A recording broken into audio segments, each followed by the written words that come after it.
Episode 64, All the Everything Podcast. I'm Billy. That's Tim. We're in the studio. How's it going, Tim? You know what? It's going. It's going. It has been a tough week and a half or more for Yep. us at the Sawhook household. We were supposed to leave for a cruise on the 9th, I think, and we're supposed to fly out down to Florida on the 8th. That night before, I got really sick. This is something I had last year. We may have talked about it before, but I had a bad impacted bowel thing, so I had to go to the emergency room, get all that. And I thought, was no way I'm getting on the plane tomorrow. But I felt great, so I was able to get on the plane. Plus, I think Leslie would have killed me if I didn't get on that plane, because I didn't do all the self-care I should have. But we're not going into all of that. But anyhow, so we got on there. We got on the cruise. We were on the Disney Fantasy. It was a 5-night cruise. And the first day was great. But the first night, Leslie got sick and was puking 6-7 times and just felt awful. And so the next day, of course, after you got sick, you kind of are really tender about what you eat. And then you think, what did I eat that made me sick? You go through that whole checklist, And so she was assuming it was some chicken fingers she ate or something was off and wasn't good about it. And the next day was a day at Nassau, so we didn't really do much. And she just kind of laid around, didn't feel good. She kept thinking, oh God, I'm going to puke, because she had that pit in her stomach. Long story short, we ended up being down in the infirmary 3 of the 4 nights and days. So because she was getting diagnosed, they were giving her IV fluids. They were giving her fluids with antibiotics in it, just trying to keep her going. And she did that. We were down there day and evening, day and evening, day and evening. And then that morning as we debarked, she even went down at 5:45 and got more antibiotic fluids. And I think that's what kept her afloat, because what happened once we got home, we left from the airport, went right to the ER, and she ended up basically having a gallbladder that was super, super inflamed and infected, and they couldn't tell how bad it was until they got in there. But that night, they're like, you have surgery tomorrow morning. We're admitting you. And it just all kind of was fast forward from there. They went in, and here's the crazy thing, Billy. They went in, and first he went into the gallbladder and sucked all the stuff out, whatever that meant. I don't know if it's all the stones and bile or whatever.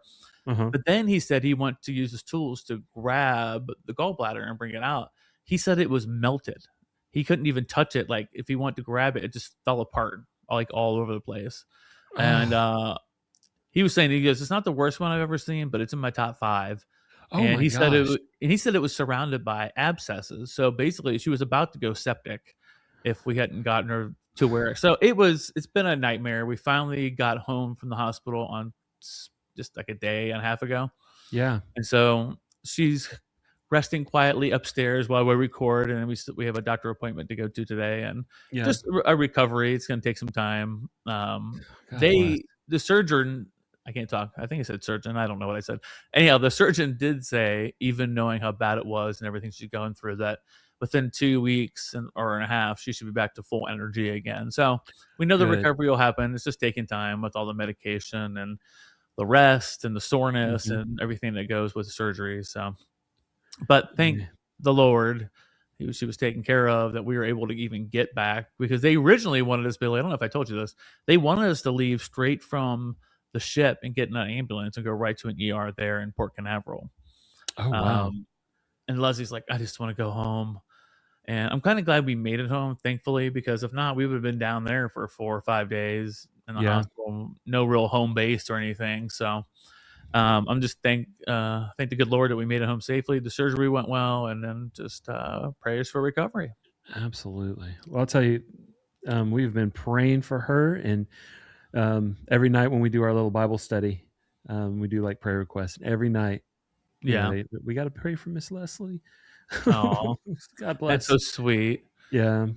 And whoever's listening who knows us has been part of it. We've had such an outpouring of support and prayers, and people offering us meals, and people sending flowers, and just all the things of encouragement have just been overwhelming. And we're so grateful for our tribe of people we have, and just extended relationships you have on Facebook that you make over the years, and you never know when people are going to come through for you, or you're going to need that extra prayer. And we've been bombarded with it in the best way possible. So we're very thankful for anybody out there who's been supporting us. It means a lot. And it is overwhelming, because I'm used to being like the helper person. I'm sure I know you are too. Mhm. So it's hard to accept all this stuff sometimes. You're Right. like, Right. thank you. But but I think of it less for me and then more for Leslie. So I don't Mhm. take it personally like they're helping me, even though they are. But yeah, it's a long, you know how it goes.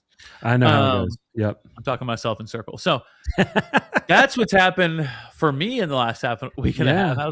How's your time been? What have you been up to? This story is nowhere near the, the importance of Tim's story. Let me just there wasn't a really good transition, but to say so gifts We for need me. something lighthearted, so Yeah, please. gifts for me.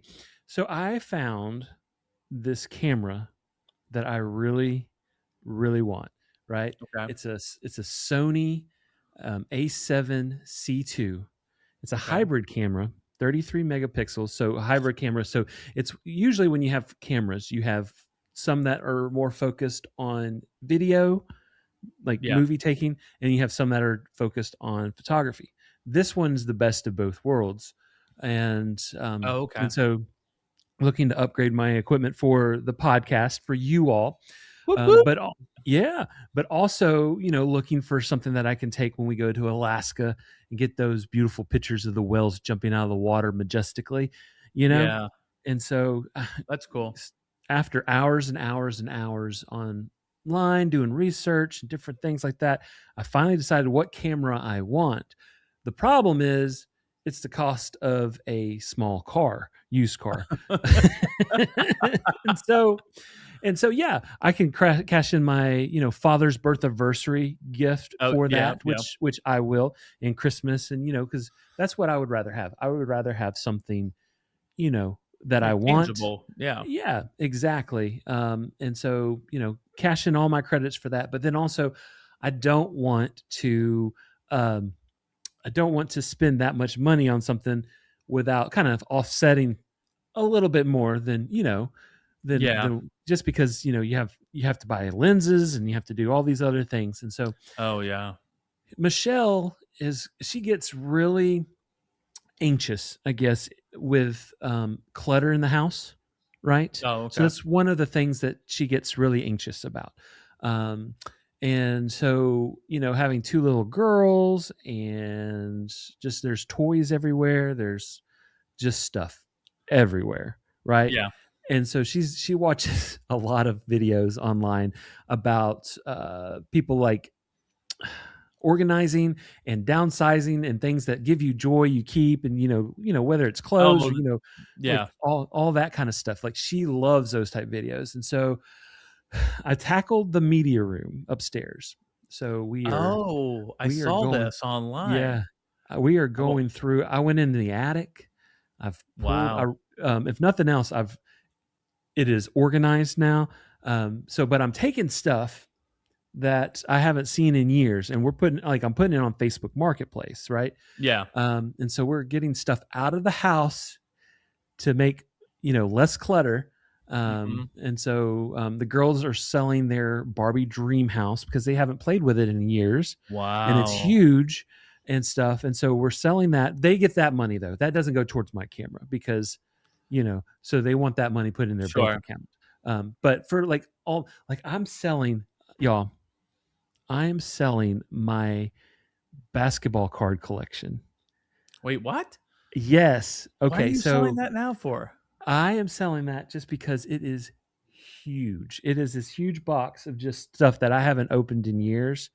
Okay. That I'm just looking because I've been going through it. I'm selling it to my childhood best friend who has a 1990s basketball card company that he does. Like I guess he sells 1990s basketball cards. And a long time ago he's like, hey, if you Oh, ever want to get rid of it, he's like, I would love to own it. And he's like, I won't sell it. He's like, I don't sell my personal collection. He just buys new cards and sells those and flips those, but yeah. he keeps his. But he's like, yeah, I would love to have that. And so if there was anybody in this world that I would want to have that could appreciate it, because like I said, it's just been in my closet taking up basically the Mhm. entire floor in this huge box, just thousands of basketball cards. So I'm selling Yeah. that to him. So I'm blowing up Facebook Marketplace. I'm selling all our DVDs and different things. You're Selling trying to old raise books. money. I'm basically, I'm just trying to, a couple hundred here, 100 there, trying to get, That you all makes know, the magic. Yeah, let's yeah, go. which is crazy because I took like 50 DVDs and Blu-rays Mhm. of Disney, just Disney that we owned. I took it up to this like Second and Charles used bookstore. They buy books and stuff, and they Yeah. gave me a quote. So they took them for a day, and then I go back in there, and I'm thinking, oh, they're going to give me like maybe $2 or $3 a DVD. So I'm like, oh, this will be like $100 or whatever. And so I don't think so.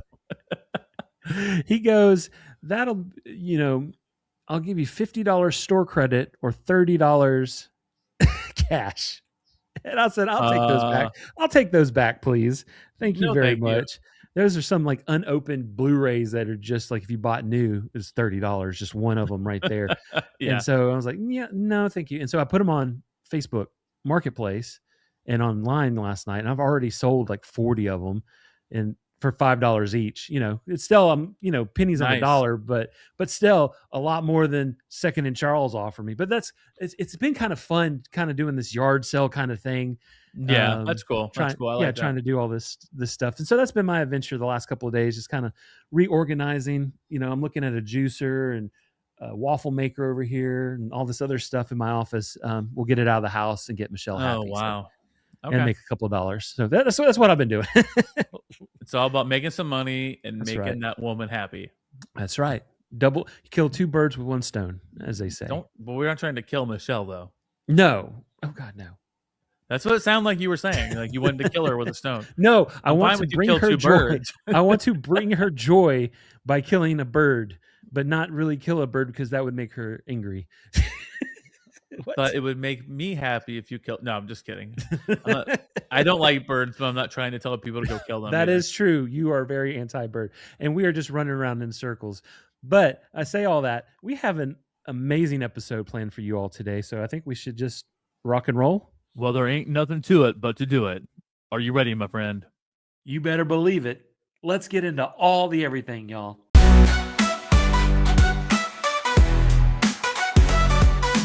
All the everything, we've got it all. We've got it all, small, big or tall.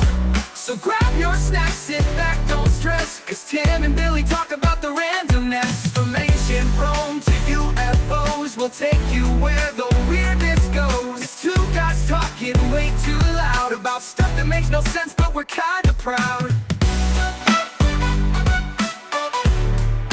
Welcome to the madness. Well, welcome back to yet another amazing episode of All the Everything Podcast. As always, I'm one of your hosts, Tim Sawhook, and I'm joined by my partner and friend, Billy. No one really cares about Blu-rays anymore, Parchment. I know you want to get more money for them, but let's be honest.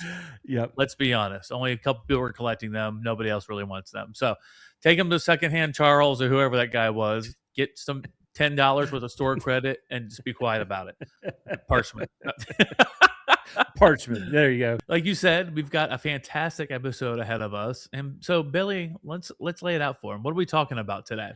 Well, yeah. So I was on the TikTok scrolling, and then Ooh, I came the TikTok. along. Yeah, the TikTok. I came along this viral trend that's going on. A lot of those videos you would see, we'll do it for the boys, do it for the boys. My boys got me. Well, this trend is a little bit different, but similar. Okay. It's hashtag dad supporting dads. Okay. And so there's this like army of dads that came on TikTok and that they're supporting each other. And I was like, that is an awesome thing that they're doing. Cause I am a dad. Tim is a dad. I am. Right. And, we would love support. So, we both were stay-at-home dads at one point in life. And so, we did an episode, I think it was our second episode ever. But today we just wanted to kind of talk about, this episode we're calling No Manual Included, Dad Supporting Dads. And so that's what we're talking about today, being a father, being a dad, and the things that come along with that. I think it's going to be a really heartfelt episode. It'll be a good one. I think it'll be some funniness mixed in there. I did want to add one thing, Billy. I told you everybody what's been going on. My brain's been a little bit mush, but you did say something about selling that dream house for somebody. Yeah. And when you said no manual included, I think you should disassemble the whole thing. So somebody else has to have the joy and pain that we had to go reassemble it. That is just one of the things that makes you a dad, walking down Yep. that. So anyhow, you said no manual included. That made me think, well, let's Yep. let's unassemble the whole thing, give someone else Let's the just joy of take it apart. Yep. crying Yep. in the You middle of the gotta. night. So Oh my gosh. That was. Well, I've built 2 of them, and I know you have an epic tale of Christmas time and regretting life. yeah, I can't get into it. It's too Yep. much. So much drama. Oh my gosh. Yeah. But yeah, we're today. Yep, we're gonna dive in to kind of we're gonna be exploring some different questions of what it's like being a dad, and see I what know. I comes love of it. that. Yeah, Yeah. so we have 10 different questions Yep. that we're both going to answer back and forth. Mm-hmm. And who should go first, Billy? Here, you answer first, and I'll read you this question, and and then I'll go after you. Does that sound good? Deal. Sounds great. Awesome. Perfect. All right, sir. What was the most dad thing that you did this week without even realizing it? So this is a great question, and I was thinking different things. And actually, as I was sitting here staring at my tablet last night and again this morning because I had answers for most of them kind of off the top of my head. Mhm. But this one, I was been so brain dead from everything that's been going on, and I'm trying to think, what's the most dad thing I've done this past week? So Mhm. luckily, my daughter is home from college still. She's getting ready to go back to school this week. So I kind of asked for her help on this one because I'm like, what have I done this past week that's like a dad thing that I don't even realize doing it? She's like, easily. You always say, no matter what time I am, where I'm at, who's going, who's driving, drive safe and watch out for perverts. You say that every single time I leave the house. That's good advice. I always just without even thinking about drive safe, watch out for those pervs. They're everywhere. The whole watch out for the pervs thing started actually when she was back in high school, probably like freshman year on, because I'd write her a note for school after making her lunch. I'd write her. I mean, this is funny because I tried to make it funny for people sitting around her, no matter what. Right. But I'd always be like, "Have a good day," blah blah blah. P.S. Watch out for those pervs; they're everywhere. So that's kind of how it just started as a joke, and then it just became part of my repertoire. And I guess now every time they leave the house or I see them, it's drive safe and watch out for those pervs. So I love it. I love it. And I would say it's harder right now because my kids are adult kids, so I don't have that dad thing every single day. Right. Recently, because you said this past week without even realizing it, and I think that was the number one thing was drive safe and watch out for those pervs. They're everywhere. That's that got me. I love it. I love it. Not like amazing advice, but like it's just something that comes out like instantly. It's solid. It's solid advice. It is solid advice. Needed. Drive safe. Watch out for those perverts. I mean, Yep. What more do you need in life than that kind of advice? That's right. Yeah. So that was my answer on that one. Billy, what about you? What's the most dad thing you did this week? Without realizing it? It's so funny because I was the same way. I was like, okay, so I'm racking my brain, like, what is the most dad thing that I've done? And so I was like, I can't think of anything. So I asked the girls last night. Okay. We're sitting around talking. I was like, what's the most dad thing that you've seen me do all week long? And both of them, without hesitation, said. So I have this little. It's not like a lazy boy or recliner or anything. It is, but it's a chair. It has an ottoman, and then so that's usually where I sit. And so she said, you sat down for like 2 minutes and then you were sound asleep, snoring super loud on, just like sitting straight up with your feet out, just in the couch, just like in the middle of the day. Or we were cleaning the house, and Michelle's mom had called.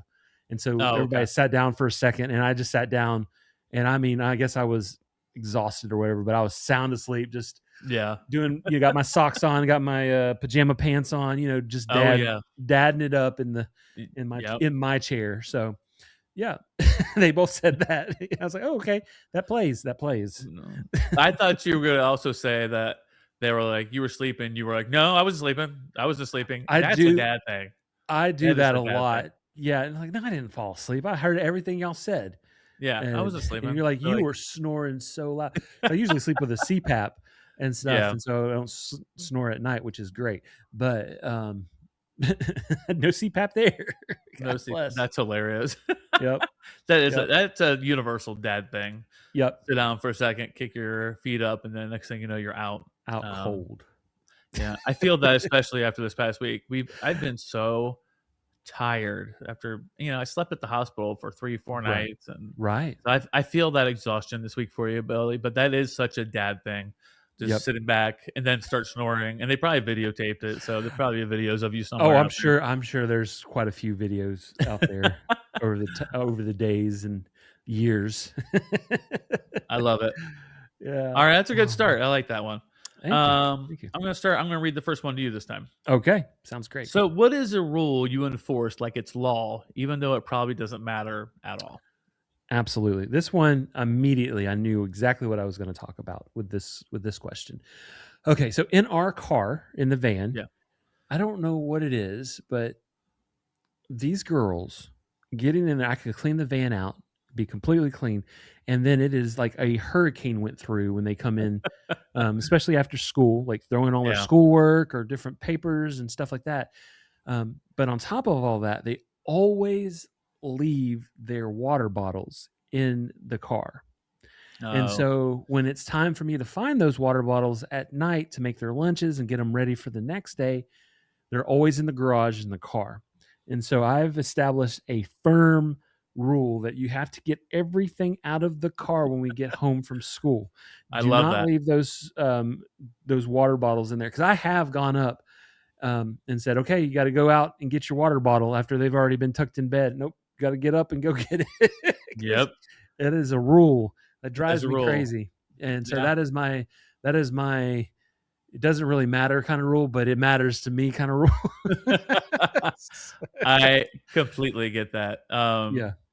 I love that, because I don't know why dads have we build these rules in that don't matter, but it's about kind of regulating the chaos a little bit. You have to have some kind of things, even though it drives the family crazy, but I respect that. Get your crap out of the van. Get it out of the van, because it's always it's always embarrassing going through car line, and then I open the door and it's just like stuff falling out, and just like I don't want to be that guy. It drives me crazy. That's like the adult equivalent of opening it and beer cans falling out. Now it's just your kids' trash and water bottles falling out everywhere. Gosh. Oh my gosh, that's hilarious. I remember moments like that because we used to drive to Disney back in the day when we went all the time, because we couldn't really afford it flying all the time. And I remember getting out at rest stops, getting to the hotel, opening it, and then just like what happened back here? Things would just literally fall out on the ground, trash and God knows what. So I understand those days. I remember them. So that's a good one.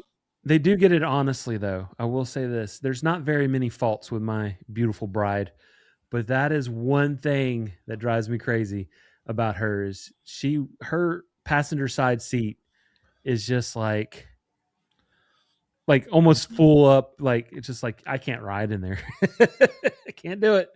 Okay, so that begs the question then. She hates clutter, but her side of the car is trash. But her car doesn't make any sense. Yeah, I know. It's weird. It's one of those weird things. But now she only drives literally 1 minute. Her office is 1 minute down the road. And so, but even with that, how does it get so dirty after a 1 minute drive? I don't know. It is Michelle, one of those, I'm talking to you. It's one of those mysteries of this world. It doesn't make any sense, but because she's a really clean person otherwise. Yeah. But her car it gives me a complex. Yeah. We've talked about this before, but I always tell Leslie she's an amazing wife, but a horrible roommate because she's filthy. Man, we got to I'm always like, we have to coexist together. Clean up your stuff. She just doesn't care. It just doesn't dawn on her that you just stepped over 50 things that walk through the door. You can pick those up? No, I don't care. Well, dang it, I care. So, all right. We're getting off on tangents about our wives. We love our wives. We do. We love our wives. So. She's really pretty. We all have our things. So. And she smells real nice. What? Yeah. Sorry. How about you? What kind of rule? What's your big rule? For me, my main one is turn off the lights. I am Oh. constantly being the light detective around the Mhm. house. I'm like, who left the light on? Not me. Well, it wasn't me. So it was Yeah. somebody. Come clean. Turn it off. Because I was talking to Lauren about this yesterday, and she was like, it doesn't matter. Like, if you're leaving, going down somewhere, you always like, when you come down, turn that light off. Turn the light Yep. off. Hey, who left the light on? Why do we have these lights on? Why turn the light out? Why are you doing that? I don't know what point you get to in your life as a dad where all of a sudden it's super uber important to have every single light turned off that's not needed at the time. Yeah. I'm like, well, who turned on the dimming lights in the dining room? No one's even in there. No one Mhm.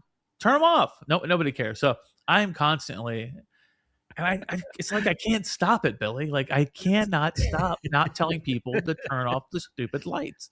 That's It hilarious. drives me crazy because I'm the only one who actually cares about it, and maybe it's because it's not important. I don't know, but I'm not even thinking about the money. I'm not like, oh, we're running up the electricity bill. I just can't handle it. I just cannot handle all these lights being on for no reason at all.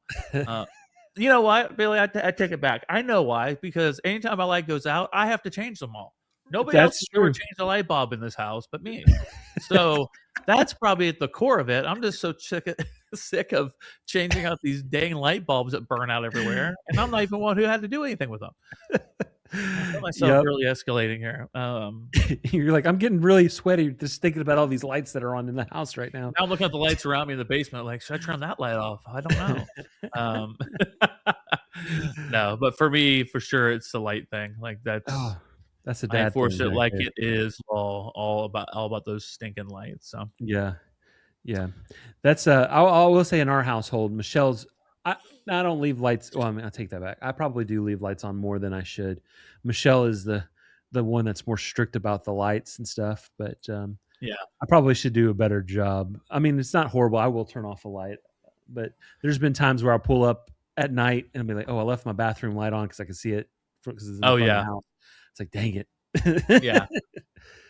My That's bad. how I know that the family's home because I can pull up and all the lights are on. I'm like, Yep. son of a. Yep. But you know the light is that's not on. No one turns the porch light on at night except for me. So they don't mind all the other lights being on all day. But when it Right? comes to night security, they don't seem to care about that light in the front. So, and let's Well, repeat after me: we love our families. we do. This We is do. We this is really just do. for content. This is just dads supporting dads, right? That's right. That's what we're doing. We're supporting you, Dad. That's the whole point. Hashtag Dad supporting dads. Whew. All right, I feel Uh, seen and not alone yes, here. you are. You are seen, sir. All Well, right. moving on. Tim, what's the most chaotic situation you've ever found yourself in as a dad? So that was a great question, and I had to really think about this one about what do you consider chaotic, right? Make Mhm, chaotic could be different for different people, right? mhm. Some people's chaos is turning all the lights off in the house. No, I'm just kidding. But I thought of a couple. The very first one I'm going to mention just really quick because I've mentioned it before. The Yeah. story is when I knocked myself out with a can of baby formula. That was a pretty chaotic moment Yeah. as a dad. I'm not going to retell the whole story. If you want to go back, I forget what episode we talked about that on. Maybe we can share that later. But there was that was pretty chaotic, getting a concussion from that. It's one of our many concussion stories that me and Billy have. Shots, shots, shots, shots. Let's go. Um, but really, probably the most chaotic one is when Lauren was born and had to go into the NICU right away Right.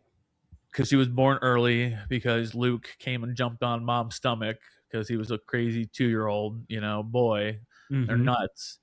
And I remember she felt like this crunch noise, and she was like, "Oh, what is that?" It wasn't like she was immediately like into labor, but she's like, "I'm just gonna go get that checked out." And she ended up going to the hospital by herself because I was at home with Luke.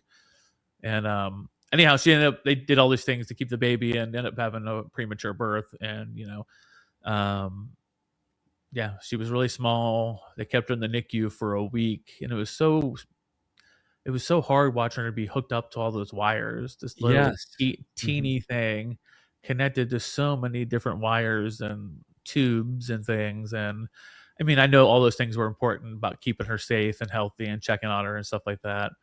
But the hardest part was seeing um, Leslie go through it about when you leave the hospital and you don't take your baby with you. Yes. Mm-hmm. That was tough as a Yes. dad to see that, one, leaving my child behind, and two, seeing Leslie have to go through that moment. And Mm-hmm. we know there's a lot of people out there who suffer miscarriages that are stillborn child and things like that, who never get to take their children home at all. So I'm not taking Mm-hmm. anything away from anybody else's story, but for our story in that moment, it was hard to not to be able to go home. And then we'd call in the middle of the night, check on her feedings and things. And the crazy thing was that she wasn't allowed to go home, I think, for, I might be wrong in this, like 5 days, if she stopped breathing. And she would always stop breathing during the night. And if she went through a part where she stopped breathing and they had to help her, then that reset the 5 days or whatever it was. Yes. Mm-hmm. And so every day we're rooting for little Lauren out there just to get her lungs going and start Right. breathing on her own. And it was tough. It was tough as a dad, like, because you want to solve the problems, and it was Yeah. very, very chaotic at that point. Because also we had Luke, who was 2, who we'd take care Mm-hmm. of him as well, and Mm-hmm. we'd be there early in the morning for the first rounds with the doctors and spend time with her and all the things. But as a dad, in that moment, you kind of feel helpless because you can't really do 100%. anything Mm-hmm. but pray, and Yeah. and that was Yeah. hard. That was very chaotic and hard for sure. Absolutely. All right. Ooh. Well, Yeah. get the heaviness off my heart. Well, let me bring a little bit more heaviness there. Kind of just Yeah. same Tell me your situation. story. Yeah. Yeah, I'm going to share two different stories. One Chloe, one Lily. Chloe's a lot more serious and chaotic than Lily's, but Yeah. we've shared before. Chloe was born with multiple holes in her heart Yes. and a very, very narrow aorta. And so we didn't find this out until 2 weeks after she was born, Mhm. when I guess certain things in her heart started to close up, and then her oxygen level dropped. And it just so happened to be on the day that we took her in to go get her 2-week checkup. When they Oh, pricked her okay. finger, it sent her heart into what they called SVT, where it starts beating like over like ridiculous amounts. Like it's really, really fast. Like the heart rate just goes up really rapidly. Yes, Okay. yes. And so it's not. So we take her to Children's Hospital in Birmingham, and we're sitting there in the emergency room, and they knew we were coming. We pull up. They had nurses and doctors ready for her, and they had just like all these people jump on top of her and just like are Yeah. like doing all these different tests, and they're doing an image on her heart. And I could see, because Michelle knows what's going on, and she could see Right. and stuff. And she looks over me before they even said, she's like, she's going to have open heart surgery. Oh my And gosh. oh, that was the scariest time. I'm a brand new dad. This is my Yeah. oldest and my firstborn. And so 2 weeks into the job and seeing all these little things and her struggling to breathe and her heart and stuff like Yeah. that. And so that first night, we call all the family, and Michelle's mom comes down, and Right. we get a hotel room because Birmingham's an hour away from where we live. And Right. so we get a hotel room that was pretty close to where we used to live, but it was still, 15 minutes away from the hospital, and with no traffic. And so, we get her settled. She's doing good for most of the day. And Michelle's mom's like, "Hey, y'all go take a nap, go rest for a little bit back at the hotel room, Yeah. and I'll be here." And we get down the road on the interstate, and of course there's traffic. And then my phone rings. "I need y'all to come back right now." And so I sped, like I had to do a Sure. U-turn on the interstate, and I'm flying through traffic. I'm going down the emergency lanes, like I'm like getting to the hospital. I Yeah. drop Michelle off. I drop Michelle off at the door, and then I go park the car. And so I'm in the parking deck, and I'm running, and I'm wearing these pants that are a little too big, like some jogging pants or whatever, and they're like falling Right. down. And I'm like almost like my pants to the ankle, like I Jeez. almost beat Michelle to the room, like big boys coming through, get out the way. And Yeah. then we go into the room, and there are all these doctors all around her, and Michelle's mom's on the couch, like crying, and I'm like, what is going on? Oh Like trying man. to like figure out, like her heart had gone into SVT again, and stuff like that, and this was before her surgery was able to take place, Oh, and okay. so just the chaos of that whole situation, and praise God that the surgeons did an amazing job, and we're 10 years later. We go every year for a checkup, and thankfully, I mean, she does still have a murmur, like a heart murmur, you can kind of Right. hear, Yeah. but they're on top of it, they're watching it. She has been a normal little girl, like you forget, like she kind of like I'll see her little scar, Yeah. her little warrior scar there. Sometimes I'll be, oh yeah, you remember those days? That was crazy. Yeah. um, but that was Chloe's probably the most chaotic as a dad. Yeah. Sure. Lily's on a lot less crazy um, spectrum. We were at a park, right? We had just pulled up is this neighborhood park down the road where all these kids love like live, and like all of her friends, and so we are playing, and I'm talking to one of our friends that lives in that neighborhood, like she's there with her kids and stuff like that, and we're talking, and Yeah. Chloe's on one side of the playground. She's actually up on top, like climbing on top of like the the play equipment. I'm like, and Yeah. I'm looking at her, and I'm over with Lily at the monkey bars. Yeah. And so I turned my head for a split second to be like, Chloe, like, because she's like up, like not where you're Really high. supposed to Yeah. be. Yeah. And that split second that I turned my head, and I'm literally 6 inches from Lily, she slips and falls smack on her back, and it knocks the wind out of Oh. her. And so she's like on the ground. And Oh I'm my like, it's okay, God. baby. It's okay. Your breath will come back. Just calm down. Like I'm doing Yeah. an awesome job of like, I'm consoling her. I'm holding her. I'm making sure she's okay. I'm telling her everything's going to be okay. Her breath's going to come, because it's scary, especially if you ever get the wind knocked out of you for the first time. You don't really know It's what's, so scary. yeah. Yeah. And so like, I'm trying to get her to calm down. And like, I feel like in this situation, I have been an amazing father, like post Yeah. accident. Right. And so later on the day, like I take her, my friend watches Chloe as they play, and like Michelle's office is literally like 2 minutes down the road. And so Right. I take Lily, and her mama looks her over and stuff. And, she's great. She's, calm down. She's fine. It's just one of those things. But later that night, I was like, okay, because I'm thinking, oh, I did good. I comfort her. And I was like, baby, is there anything Daddy could have done better in this situation? She said, without hesitation, this little girl looks at me and goes, yeah, you should have caught me. Oh man. And I was like, oh yeah, God That bless. girl is full Yeah. of mic drop moments. You should have caught me. I should have. I'm so sorry. I You wish I blew it, could have. Dad. You blew Yeah. it. Yeah. But yeah, those are our chaotic stories for today. God Oh bless. my God, that's insane. That's so Yeah. insane. You should have caught me. Should have caught me. Oh Yeah. my gosh, those are definitely chaotic moments for sure. All right, Tim. So moving on, sir. What's something nobody warned you about becoming a dad?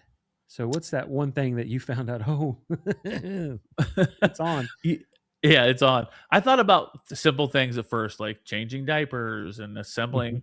crappy things in the middle of the night that you're not good at, exploiting everything that you're the worst at, um, doing stuff like that. But then I thought, like, more specifically, because our kids are very different ages. I have adult kids. Yeah. One's engaged to be married, one's going to graduate college, and so I kind of took it from the adult kids type Hmm. side. Um, Parenting adult kids is something nobody warns you about. Everyone always warns you about kids when they're young, right? Like, let's keep Right. them fed, make sure they don't die, bathe them, take care of them, all those different things. And you do all those things as they're growing up, right? Yeah. Teaching them about crossing the road and all those things. But no one ever really talks to you about once you get to have adult children, because now everything that they do has so much more permanence to it, right? Like Right. as you're a little kid, you can make a mistake. It's not going to cost you. You do it as an adult, like it may cost you your job. It could cost you your reputation and things like that. So any decision that they make, good or bad, holds more resonance at this point as adults. Yeah. And people get into relationships and things like that, and you got to manage all that and make sure everybody's happy. And even though things aren't great all the time, you got to manage those kind of things. So it's very hard as a parent of adult children. Mhm.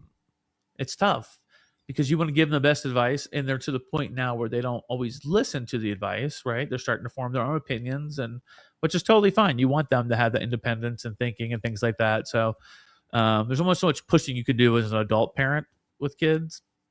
So it's harder to watch them go through things because, like I said, of the permanence of their decisions and what they choose, good, bad, or indifferent, just holds so much more weight. Um, and then the other part of that is then as your kids get older, now you're starting to miss different versions of them, if that makes sense, right? Yeah. Because there was the version when they were younger, and then middle school, and they were in high school. Then they graduate and they start to move out of the house, and then you miss them being there. You miss them being at the dinner table, and then now they're in college. You don't see them as often as you did, so you start missing Yeah. versions of them that don't no longer exist because they've grown out of it and they're continue to grow and stuff like that. So that was something I would say for sure that no one warned you about as a parent, just in general. But since we're talking about dads, I wish there was more resources and more people talking about what to do. And I'm saying they're not out there. I just have never seen them about what to do and how to manage and navigate being a parent of adult children. Yeah. Especially because we have a tight group here, so we're so used to being in each other's lives and things like that. And sometimes you just get to the point now you have to back off a little bit and just trust God and let it go. But it's hard. It's for sure hard. I was thinking about kind of the similar thing. Like I remember when I lived in Louisville, like we moved up to Louisville Yeah. for Michelle being in residency. We lived there for 3 years. And so during those 3 years, it was very rare that I got to go home. Right. And Yeah. so I averaged one trip a year. And this one trip that I actually went home, my mother was extremely sick, like contagious sick, like can't get around other people. So like Oh, okay. my one visit that year, my mom was, I couldn't see my mom. And so that meant that I went a year like of my life, of her life without seeing her in person at all. Now I talk Yeah. to her on the phone and different things, even though my mom hates talking on the phone.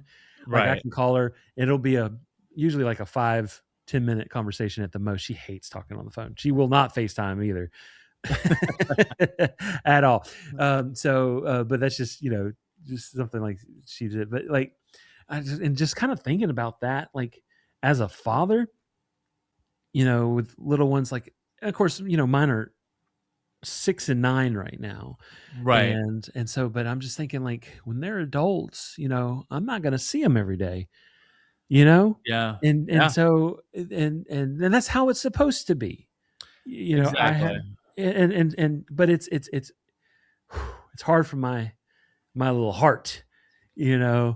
just, but, and I try my best to savor every little season, I guess. I'm never going to have like a little newborn season anymore. That Right. season's over, and so but like, and I have So 18 you're years. also missing different versions of them already. Absolutely. Yeah. Yeah. And so, yeah, you're just kind of echoing everything that you said. I'm just in like, of course, I'm not as far into it, and there definitely aren't adults, and there's definitely a lot more for them to grow and for me to teach and show, Sure. Lord Sure. willing. And we're kind of in the middle of that right now, but I don't take that lightly at all. And No. I know how precious these next few years are, Yeah. and how thankful that I am, for every moment. But um, just kind of going on like things that they didn't tell you as a dad. Yeah. And this is just as me as, and I will go kind of like the more basic, I guess, with my answer. Yeah. Um, I was terrified as a new father. I've never changed a diaper before in my life, right? And Yeah. so, and people would tell you, they'd be like, "Oh yeah, you're," and I had such a easy gag reflex, like Don't I even do it, gag. dude. I'm not. I'm thinking of Don't you, do and it. I'm not gonna do it because Tim would throw up if I did. But I have a very light gag reflex, and usually that kind of stuff just was like. But something they didn't tell me was, hey, when it's your kid and you have to do what you have to do, You when just you do have it. those blowouts in the car seat kind of Oh, God. situations, like, oh my gosh, and or just different things like that. Yeah. Just You it's the have a little lot more things. Yeah. constitution in yourself than you thought going into Because it beforehand. nobody else is going to do it. That's right. Like, it's not like you'd be like, I'll wait till the cleaning person comes next week. I'll I wait will. for somebody else. I will tell you a funny story. When Lily was a toddler, she had an accident in the middle of her floor. Like, and I look on her little video monitor, and she had taken her little broom and her little broom sweeper thing. She was trying to clean Yeah. it up herself with her little toy broom. Oh, God bless her. And so when I was there, it's like that stuff like that. Like, okay, now I have to Yeah. clean these toys and clean this Yeah. floor. Gotta There's clean this literally poop child. everywhere now. Yeah. Yep, yep. She tried her little best, sweetheart. But things like that. That's so You funny. I had a lot more constitution than, or whatever you would say, I stomach. understand. Yeah. Yeah, for that kind of stuff. So there you go. The funny thing about that is Billy did that same exact thing last week. He pooped on the floor and tried to sweep it up, and they caught him on camera. And they're Yep, like, caught me on camera. Dang it. "Dang it, Billy!" Dang it. That's a great story. I like that. Yep, I like that a yep. lot. Yep. She's All gonna love right. that I said that. Oh, well, it's a good story. It has to be told. I'm sorry if Yep, when your little yep, kid poops on the floor and they try to clean it up themselves. yep. That's That's a right. go-getter. That's the kind of person That's I right. want as my employee one day. That's right. That's And right. share that story when you get interviewed. One time I was so little, I pooped on the floor, and out of due diligence and trying to help my dad, I swept it up. And my Yep. dad didn't even help me. No, I'm just kidding. Yep. So, all right, we're moving along to our next one here. Yep. What's something you're proud of as a dad, Billy, that doesn't get talked about enough? Oh, that is a great question. As a dad, can I just tell you, like, these little girls that I have, those I am so proud of their little hearts. Yeah. Um, and I know there's going to be seasons when hormones start kicking in and different things start happening. Yeah. But just the kindness that I see, just the natural kindness in their hearts and the way Right. they care for people and things like that and stuff like that is beautiful as a father to watch. Not something that I could instill, like I could show them how I do things and like show them how I feel about things, but just to see them as a father, just the way Yeah. that they care and love is my answer there for that 100%. Oh, I love that. That's such a good one. Something that we've already talked about and Billy brought up earlier was being a stay-at-home dad. Yeah. That was such a key part of both of our lives. I mean, Billy's Yes. still in it to a certain point, but his kids are in school, but he's still there as the stay-at-home parent. Everything I did for all those years like made such an impact on the relationship I have with me and my kids. And we've shared, if you want to hear a deeper story, go back to episode 2, listen to all about stay-at-home dads. We have so many different stories to share in there, but I was thinking about certain things that don't get talked about enough, and it's stay-at-home dads. It's just something that's not brought up a lot, and it's something I'm proud of, and it's something that was hard work, and I wouldn't change anything. I've said this before in that episode. If anyone ever asked me what's the greatest thing I ever did in my life, for me, it was being a stay-at-home dad. Yeah. For sure. Because that impacted my life, and the story already, Billy. But if anyone wants to find out more, go to episode 2, check it out. It's a really, really good podcast episode. And you learn a lot about us a little bit more. Yeah, absolutely. That was and also, I mean, we've come a long way as podcasters since episode 2. Yes, don't So judge us. yeah, don't judge us too harshly. And I know we're growing every podcast. We're still growing, but it is content wise. It's a deep one. That one was one of my favorite episodes for It sure. It was awesome. Yes, It's awesome. It was. Yes. It is awesome. Not just it was awesome. So go watch. Yes. In fact, just stop this podcast, then go listen to it, then come back, and then you'll have more of an idea. That's right. That's right. Pause it, but then come back. Yes. Yeah, Finish this. please come back. We're very desperate. We have a lot of abandonment issues as podcasters. So please don't go. Please. All right. All right, sir. Oh, okay. Hey, what is something that you're doing as a dad that you didn't get from your own upbringing? This was a deep question. Yeah, it was a deep question. It was a really good question. And I have to say, I had a really good upbringing. Both my parents Mhm. were very loving. There it was never anything weird to say I love you multiple times back and Yeah. forth to each other, always hugging everybody. Mhm. My dad's a pastor, and so he had good spiritual leadership, great leadership in general. I consider him one of my best friends still today. You can talk to him about anything, and he's a vault for you like that. And as far as a dad relationship goes, and I have all those same thing with our kids. Saying I love you Mhm. is nothing. It's Oh, normal. yeah. It's expected. Like it's not like a special event. Right. Then hugging each other, giving kiss goodbye, I love you. All those things, and I've rolled over those things that I took from my dad and my mom, Mhm. and we're able to bring it to my family and all the games we play and all those things like that. So that's normal, but I would say the difference is I get to have a more intimate relationship with my kids. My dad and mom had 7 children, so it's a lot to Right. spread that love with. Not that I lacked love, Right. but now that I only have 2 kids, 1 boy, 1 girl, I get to have the best of both worlds, right? I get to do all the boy Yeah. stuff with Luke. I get to be the dad of the daughter, which you know what that's like. The Yep. special moments you have with that. And Mhm. because of less kids, I get to spend more intimate one-on-one time with them, be more invested in their world, invested in their life, things that are going on that maybe some parents would miss if you had a larger family. Now, we're not Yeah. slamming anybody who has big families, but anyone who's been part of a big family, I was middle of 7 kids myself.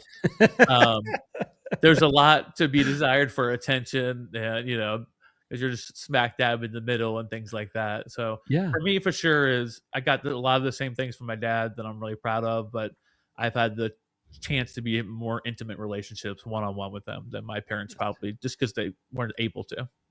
That's beautiful. Yeah. Yeah, that's awesome. Yeah, what I about too you? yeah, I came from a very, very loving family. Like, my parents would do anything for me. Yeah, Now I will say, the hardest thing, like, from my upbringing, and it's different for my kids, um, thankfully, is, my parents divorced when I was 7 years old. And yeah, so going from, the first 7 years of your life, knowing one thing, and then your world changing, um, you know, going into the second grade or whatever, new school, new, people, and new town, and all this other stuff. yeah, And then you only get to see your dad every other weekend, and sometimes go even longer. Like, when there was a few times throughout my childhood that he moved back to Tennessee, and so we didn't see him as often as yeah, we, he had to move for work, and so we didn't see him every other weekend. And he did come back and forth a lot, but that's really hard, especially, like, as yeah, a little boy, not having your father. Now, I was with my grandpa, as well, so I yeah, had that father figure in my life, which was, amazing. But I will say, my grandpa is, retired Navy, so he's that really quiet. He was really quiet, kind of yeah. like, but that man would do anything for me. But he's not like one of those grandpas, you just hug all over, if that Right. makes any sense. Yeah, Um, totally. and so, but just the difference between, 'cause, being a dad that's here in their life every single day, um, because I'm blessed to be here, with them. Yeah, for sure. Um, and that looks a lot different than what I had growing up. Not that Right. what I had growing up wasn't love, and unfortunately it was Yeah. just love from afar. um and so it's kind of hard in those situations. And then another big thing was, I wasn't raised in church. Um I didn't go to church and start going to church until I was in the 6th grade, and I started going with the Mhm. guy that's buying my basketball cards. Is the one who invited me, my childhood best friend. And so, I didn't grow up in that, going with my family to church every Sunday. I've always done that Right. by myself. Um, and just to be able to do life with our local church, with Yeah. my family, um, that's been beautiful and different than what I was used to growing up. So that's been something that's been super important to me. Um, you know, and so just Yeah. to be able to see them, go throughout, kids ministry and getting involved and doing different things and stuff like that, and just seeing their faith That's grow. awesome. Yeah. So that's good. Oh, that's a really good answer. I like that a lot. Thank you. I like that a lot. I think I'm asking you this one now. Okay. What do you say to a dad who feels like everyone else has it figured out except him? Well, first thing I'll say is they don't. They Nope. absolutely do not. And if they say, "Hey, I got it all figured out. You should listen to me," I can tell you, you're looking at a liar. Yeah. So, Yeah. yeah, that's the thing. Yeah, we don't know what curveballs are going to come next, or what No. curveballs you're going to get in this life. You have to take it one day at a time, or even 1 minute at a time, or just a second at a time. A lot Yeah. of times, that's just how life is, and fatherhood is like that. And so, it is okay not to know what Yeah. to do. No, exactly. And it just, it's what's important is how you handle making sure Right. your family is taken care of above all things. Like you focus on them, everything's going to be okay. Yeah. You'll make it, even in those terrible, hard situations. You do what you got to do. Yeah. But there's not you, you, you, we're all in it together. That's Yeah. why we dad supporting dads here. Amen to that. Yeah. Yeah. I mean, my answer is very similar. There nobody has it figured out. Now, Yeah. there are times like, you compare yourself to other dads when people were growing up and stuff like that. Yeah, of course. Everybody does the comparison thing. I always felt bad because I'm still not a very handy person. So I couldn't build things for kids or be like, hey, let's try this, or I could barely fix anything. And I'm okay with it now. That's why other people have jobs to help other people like me. So Right. I feel like I'm just helping the workforce out at this That's point. right. But things like that, I remember when we do the Luke was in Boy Scouts, and it was like the pine box derby where you had to build a car and put weights inside of it and all these things at different races. I had no idea. So I went to some other dad's house and he helped Luke do it. So it, Um, which I'm fine with. He did. I'm glad we had someone who could help us out, because otherwise he really would have been screwed. Um, and so little things like that bug you, or things like that with as you're a dad and you're growing into yourself as a dad. But nobody has anything figured out. And not even dads or moms. I think anybody in this world, nobody has anything figured yeah. out. It's just like you're doing your best, and the best thing you can do as a dad is be present. Yes. Period. And if Mhm. you can do that, you're winning. Everything else that happens is a bonus. So think of Absolutely. yourself like that. Show up the best way that you can, not anybody else, and you'll be okay. That's right. Love it. I love it, man.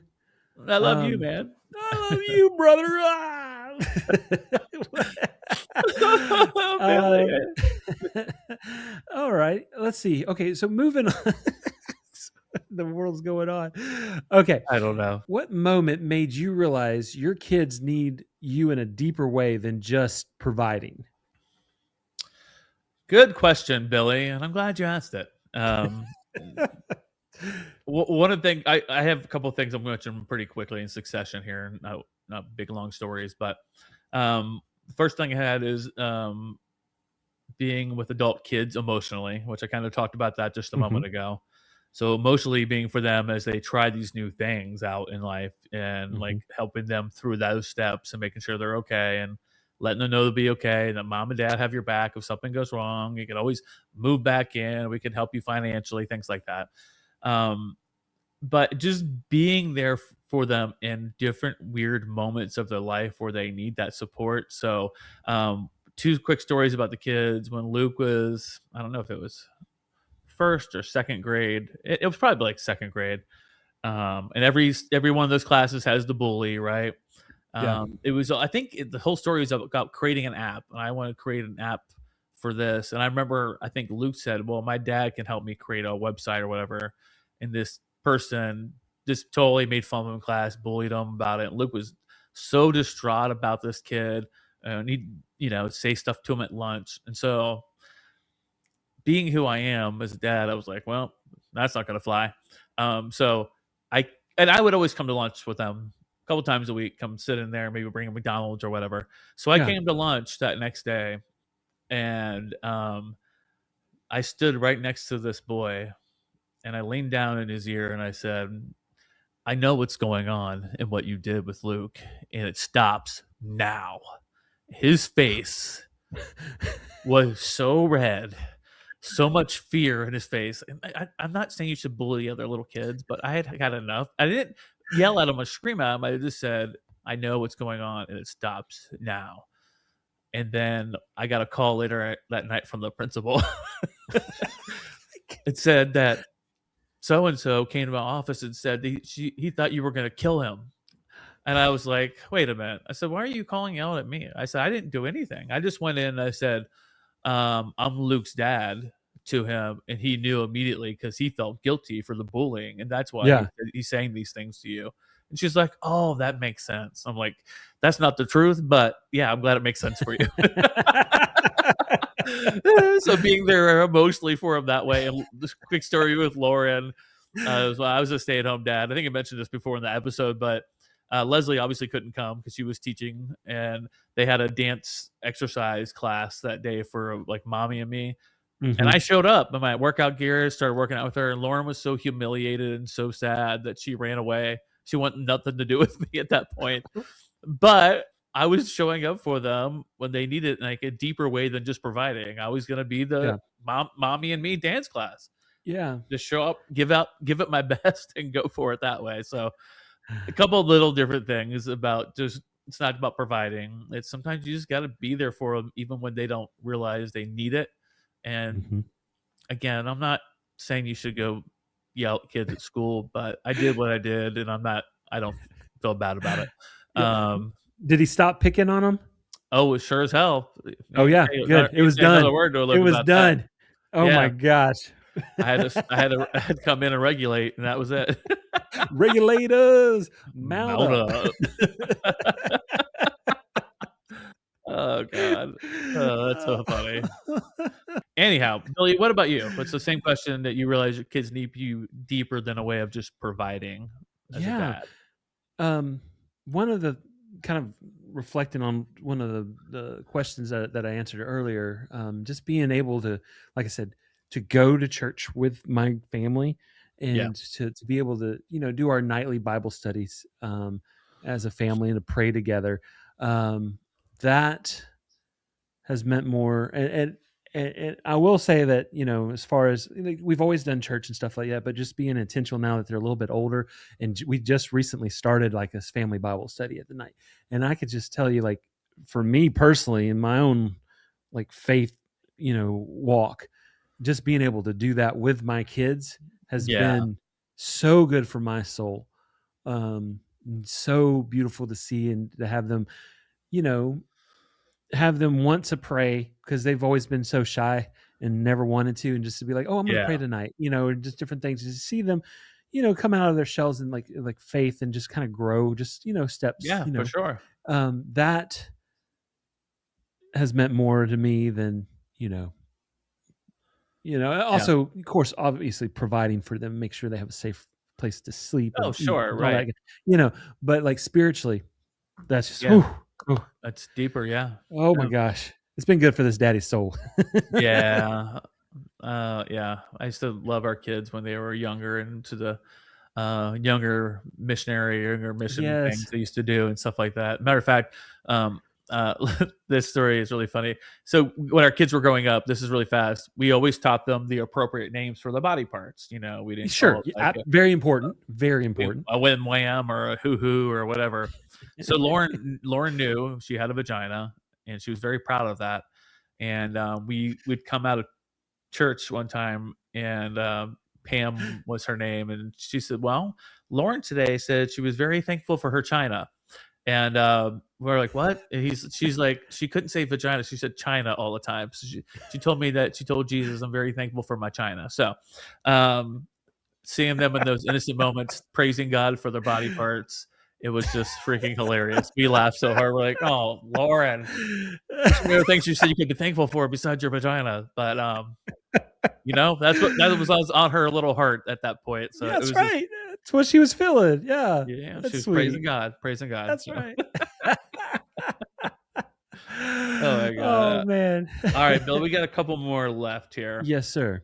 So this is for you, kicking us off. Mhm. What does being a good dad actually mean to you when no one else is watching?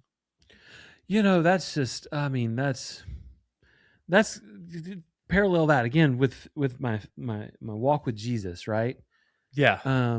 You know what you do when the doors are closed.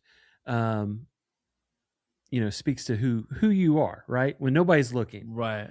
and the same thing goes. You know, how can you be like I don't know, successful father, you know, just a present father, or you know, one that, you know, when they're not looking, the things that you do Yeah. to help them become the little people that they're going to be, and the person that they're one day, the women that they're going to be down the road. Right. You know, that's kind of my goal. Is I want them to have a better world than I, you know, I want them to have a better life than what I had, and I have an amazing life and stuff like that. And so my goal is to, as a father, is to lead them spiritually and provide for them and help teach them to become the little young ladies and the women down the road that they're going to be. Yeah, absolutely. Oh, that's a great answer. I love that. I have mine in a different way. If anybody knows me, I am fiercely protective over people who I love, especially the kids immediately, but just friends and people in our company and whatever. I'm fiercely loyal and very, very protective. And so what was weird for me, it was different in like 3 different ways. When we first got married, I only had one person to protect. It was a one-on-one. I had to take care of my wife, make sure nobody would mess with her. If she was with me, she's protected. I got her. Then you have a baby, someone that, oh my God, I didn't realize I could love someone this much. And now you're like split. So now I'm very protective of my wife and my child now. And like, don't mess with either of them, or I'll come to that school and tell you. Then you have the third child born, and now you're kind of spread like protective in 3 different people now. And now you got to make sure you can take care of your wife, your son, and your daughter. And it gets crazy that way. And that fierceness, I know Billy's the same way. You don't mess with his kids. So many stories about that before, you know, you'll do what you have to do to take care of them. And as I was thinking about that, as they got older, you know, and you'll go through this twice, is when someone starts dating your daughter, there ain't nobody good enough for your daughter. And that has been hard with Lauren dating her boyfriend now of 2 years. I've had an extremely hard time with it. I'm to the point where I nitpick everything he does or doesn't do. Like, as a man that should be able to do this. And you got to know her boyfriend, his name is Sim, and I think he's 6'5". He's a very tall, bigger guy. But I remember when I first met him, I had to make sure I could dominate him with my handshake, and he had a pretty good handshake. he had a pretty good handshake on him because he's a big guy, you know. So I squeezed her as I could, and he really wasn't letting go either. And I'm thinking, when is this going to end? And so one time, Lauren reminded me of this because I was going over these questions, and she's like, "Don't you remember that one time you attacked him?" I was like, "What do you mean?" She said, "You wanted." This is such a protective dad thing that I did. She goes, "You wanted to see how well you could protect me if I ever got attacked, so you started choking him out from behind to see if he could handle it." I did. So that was my thing. I was like, I'm going to attack this guy. I'm going to take him down in our kitchen with a rear naked choke and see how well he could defend himself because something happened with Lauren. I got to know there's somebody out there who can take care of business when business needs to be had. That's right. And I got to say, I did a pretty good job taking him down, but he did well. He held his own, so Good. it gave me faith that physically he could be there for her. But I forgot about she's. Don't you remember when you choked him out? I was like, what? What? So, yeah, I think being a good dad when no one's watching for me is the protectiveness now, right? Yeah. And just doing things like that. I don't know where I'm going with that, but those are my answers to that question. No, that's great. That's great. And so is this last one me starting? The last one, yeah. Let me okay. Let me present this to you. Our final question of the day. Like we said, there are no manuals included. We're just dads supporting dads. Last question, sir. If your kids only remember one thing about you, what do you hope it is? Well, I think this is a great question to end on for sure. And there's so many different things that you think about as a dad. Like, I hope they remember this, or I hope they remember that, or the lessons we shared, or the spiritual walk, and all those different things. Yep. So that's what I came up with basically, is just to I hope they remembered that I love them unconditionally. As God loves all of us unconditionally. No matter what you do wrong, no matter how bad it is, there's still that love, there's still that forgiveness that can make you whole again. And I hope they remember that we showed them that love no matter as children, as adults, that we would always be there no matter what, that we would do anything for them. And just really go through that walk with them, good, bad, or indifferent, And that means a lot to me, that they walk away with that, like, okay, dad did this, mom also did this, but speaking of dads today, that he loved me no matter what. And he showed his love in practical ways all the time for us. And the last part of it, not so serious, is I want them to remember how much fun we had together. Exactly. Growing up, for all the game nights, every Friday night was game night, right? It was always something that my dad did with us. Friday night was family night.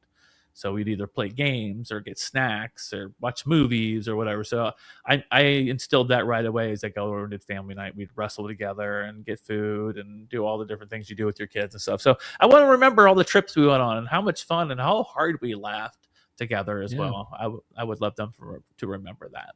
Yeah. Wow, man, sir? You just kind of laid it all out there, man. Like, oh, sorry. No, that's good. That's what we need. Like, I asked them this question last night. I was like, I did a lot of the same questions too. Yeah. I was like, if there's one thing you remember about me, what is it? And they both said that you were my dad. That was it. You were my dad. That's enough. Good. Right? Yeah, I'm glad. Yeah, I'll take it. That, hopefully, yes, that, I was a good spiritual leader. That I loved them unconditionally as well. Just basically everything you just said on a platter. I didn't mean to steal all your stuff. Sorry. No. Yes, that they were absolutely loved. And, there's only one person, that's Jesus, that could ever love them more. Yeah. And their mother is right there with me on that same plateau. Of course. But yes, that they have their biggest cheerleader right here. And I was pointing to me for those that are listening. Yeah, I wasn't even looking at you. I'm looking right at the camera. I don't even know what Billy's doing over here in his nonsense. But yeah. I love that. Yeah. Wow, this was a great episode. I thought this was going to be. Yeah, you nailed it. I love the conversation. Thanks for coming up with the different prompts. I appreciate that. Absolutely. Yeah, I had a lot of fun going through this and reminiscing and really taking a deep dive and have to actually think about things. Yep. So this was really good.